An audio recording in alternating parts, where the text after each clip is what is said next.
中共长期来利用台湾民主社会的开放，那么对我各领域进行统战渗透，介入我国的选举，那么更伸手进入到我们的媒体里面干涉我们的新闻自主，利用扭曲的方式散布不实的一个讯息企图改变民众认知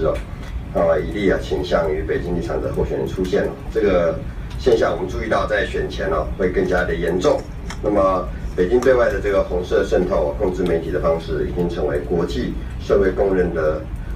这个共同的防范的一个标的。那么台湾民众早已经了然于胸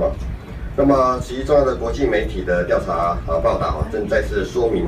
那么中共粗糙介入选举以及干涉台湾政治。那么国台办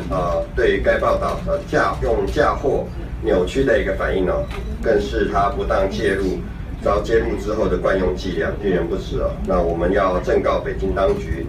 停止这样的一个拙劣的行为，不要妄想把内部钳制媒体的手法套用在台湾身上。那么我们也呼吁台湾的媒体跟各界人士认清中共对台的一个政治野心，那么不要再配合中共的操作，共同捍卫得来不易的民主法治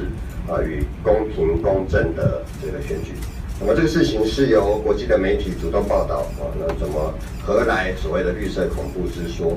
那么中共一直使用各种各样的，比如说中宣部的这个指令干涉他们自己的媒体的报道。